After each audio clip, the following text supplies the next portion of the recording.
नमस्कार दोस्तों, स्वागत है आपका अपने YouTube channel Saurabh Tewatia academy में। जैसे मैंने आपसे कहा था कि हिंदी की क्लास आपको रोज़ मिलेगी, तो आपको क्लास रोज़ मिल रही है। क्लास आपको कैसी लग रही है, कमेंट बॉक्स में लिखना और चैनल को सब्सक्राइब करना। तो हमने जो स्वर थे वो ख़त्म कर दिए थे और आप बताइए कि आपकी तैयारी कैसी चल रही है। वर्णमाला में स्वरों का जो कार्यक्रम था वो बिल्कुल समाप्त कर दिया गया है। जो कुछ आपको समझ नहीं आया हो वो आप हमसे पूछ सकते हैं। अब जो कार्यक्रम चलेगा हमारा क्लास के अंदर वो चलेगा व्यंजनों का पोस्टमार्टम होने वाला है आज। तो क्लास आपको अच्छी लगे तो क्लास को लाइक, शेयर और चैनल को सब्सक्राइब करते चलेंगे। सबसे पहले देखते हैं व्यंजनों के प्रकार। पहले तो आप ये बताइए कि व्यंजन होते कितने हैं। हिंदी वर्णमाला में व्यंजनों की संख्या होती है 33, सही। और स्पर्श व्यंजन होते हैं 25। जो अभी मैंने बता रहा हूँ इससे आगे आपको देखने के लिए मिल जाएंगे। सबसे पहले देखते हैं हम स्पर्श व्यंजन। अभी बताया था मैंने 25 होते हैं स्पर्श व्यंजन। तो वे व्यंजन जिनके उच्चारण में हवा मुख के विभिन्न भागों को स्पर्श करती है उन्हें हम स्पर्श व्यंजन कहते हैं।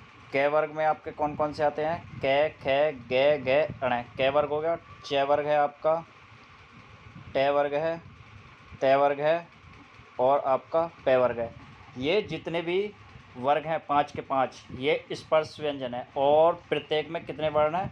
प्रत्येक वर्ग में 5 वर्ण हैं। तो 5 पच्चे 25, तो 25 आपके क्या हो गए? स्पर्श व्यंजन।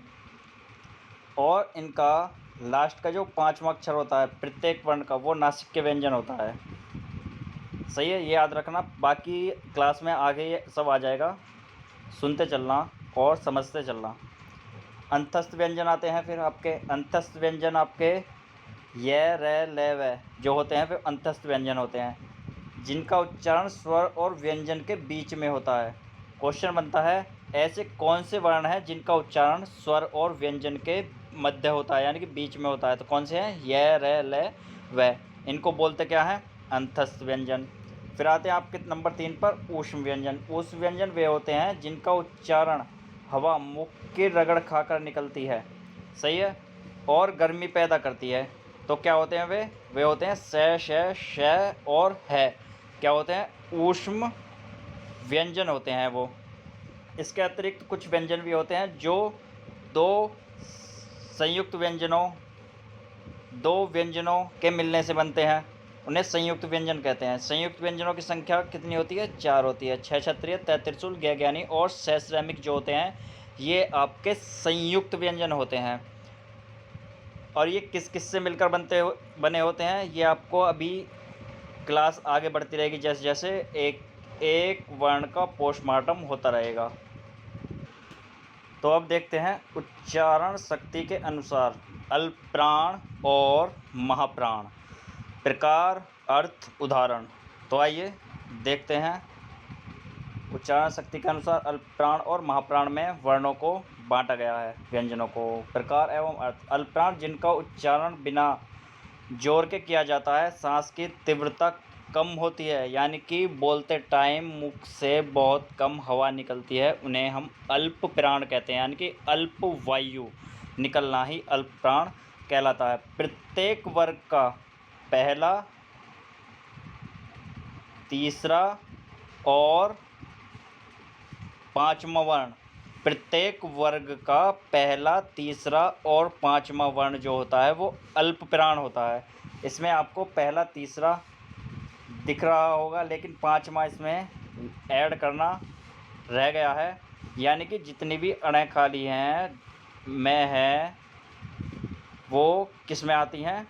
अल्प प्राण में आती हैं। महाप्राण कौन सा होता है? प्रत्येक वर्ग का दूसरा और चौथा वर्ण, प्रत्येक वर्ग का दूसरा और चौथा वर्ण क्या होता है? महाप्राण होता है, जिनके उच्चारण में सांस पर अधिक जोर पड़ता है यानी कि मुख से हवा ज़्यादा निकलती है, उसे हम महाप्राण कहते हैं।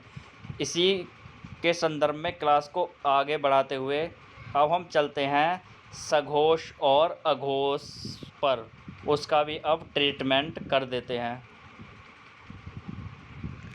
अब देख लीजिए घोष और अघोष। घोष को ही सघोष बोलते हैं, सघोष। घोष को ही क्या बोलते हैं? सघोष बोलते हैं। कंफ्यूज होने की कोई आवश्यकता नहीं है। घोष जिनके उच्चारण में स्वर तंत्र कंपन करता है, यानी कि बोलते टाइम कंपन पैदा होता है, उन्हें हम सघोष या घोष वर्ण कहते हैं। प्रत्येक वर्ग का तीसरा, चौथा, पाँचवा, तीसरा, चौथा, पाँचवा वर्ण क्या होता है? सघोष या घोष होता है। प्रत्येक वर्ग का, यानी कि कै ख छोड़ना है, बाकी तीसरा, चौथा, पाँचवा क्या हो जाएगा आपका? सघोष हो जाएगा। जैसे कै ख छोड़ दिया, गै घै अण, ये क्या हो जाएंगे आपके? सघोष हो जाएंगे। और अघोष वर्ण वो होते हैं जिनमें कंपन नहीं करता है बोलते टाइम में, वो होते हैं आपके, क्या होते हैं? अघोष। प्रत्येक वर्ग का पहला और दूसरा वर्ण क्या होगा? अघोष होगा। प्रत्येक वर्ग का पहला और दूसरा वर्ण क्या होगा? अघोष होगा। अगर क्लास आपको अच्छी लग रही हो तो क्लास को लाइक, शेयर और चैनल को सब्सक्राइब करेंगे। यहाँ से आगे की वर्णमाला हम अगली क्लास में कराएंगे। तो आज की क्लास आपको कैसी लगी है हमें कमेंट बॉक्स में बताना ज़रूर।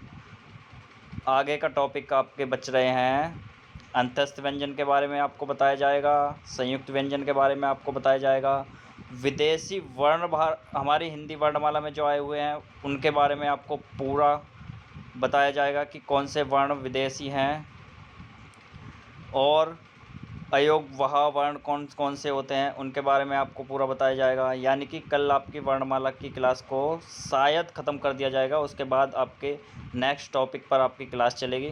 तो क्लास आपको कैसी लगी है वो हमको बताना है और फीडबैक देना है, और चैनल को सब्सक्राइब ज़रूर करना है, लाइक भी करना है और शेयर करना है। तो आज की क्लास को यहीं करते हैं समाप्त। सभी को हमारी नमस्ते।